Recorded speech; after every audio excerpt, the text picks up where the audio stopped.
After Mrs. Jacobs learned that her husband was sterile, the couple decided to hire a proxy father to help them start a family.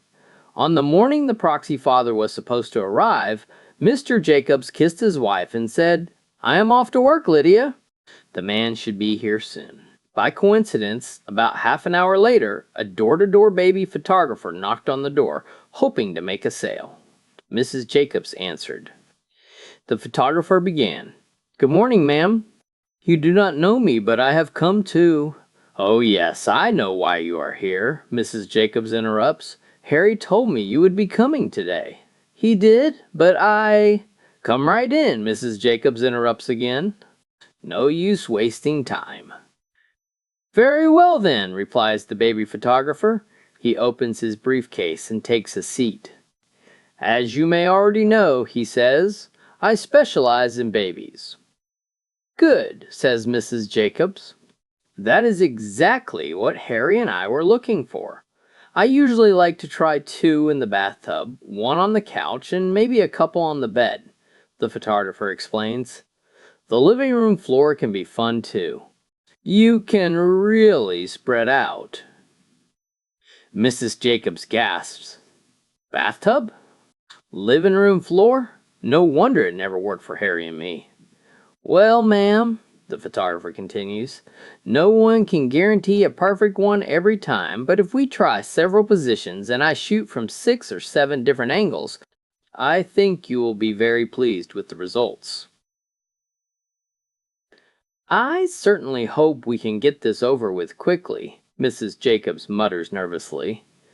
"Ma'am, in my line of work, a man must take his time," he says. "I would like to be in and out in 5 minutes, but you would be disappointed, I am sure." "Do not I know it," whispers Mrs. Jacobs. The photographer pulls out a portfolio. "This one was done on top of a bus in downtown London," he says, showing her a picture. "Oh my God!" exclaims Mrs. Jacobs, clutching her handkerchief. "And these twins turned out exceptionally well, considering how difficult their mother was to work with." "She was difficult?" asks Mrs. Jacobs. "Extremely," replies the photographer. "I finally had to take her to Hyde Park to get the job done right. People were crowding around, 4 and 5 deep, just to get a good look." "4 and 5 deep?" Mrs. Jacobs says in disbelief. "Yes," he replies, "and for more than 3 hours. The mother kept squealing and yelling. I could hardly concentrate. Then it started getting dark and I had to rush my shots. Finally, when the squirrels started nibbling on my equipment, I packed it all in." Mrs. Jacobs leans forward. "You mean the squirrels actually chewed on your equipment?" "Yes, ma'am. Thank God no real damage was done." "Well, we can get started as soon as I set up my tripod." "Tripod?" Mrs. Jacobs looks terrified. "Of course," he says. "I need a tripod to rest my Canon on. It is far too big for me to hold while I get ready for action." Ma'am, good God, she's fainted."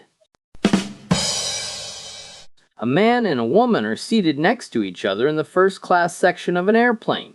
Out of nowhere, the woman sneezes, pulls out a tissue, carefully wipes her nose, and then shudders intensely in her seat for about 10 seconds. The man finds it a little odd, but ignores it and keeps reading. A few minutes later, the woman sneezes again.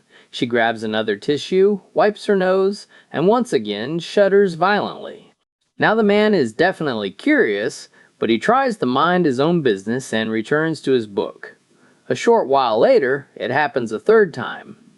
The woman sneezes, wipes her nose with the tissue, and shudders even harder than before. The man finally cannot take it anymore.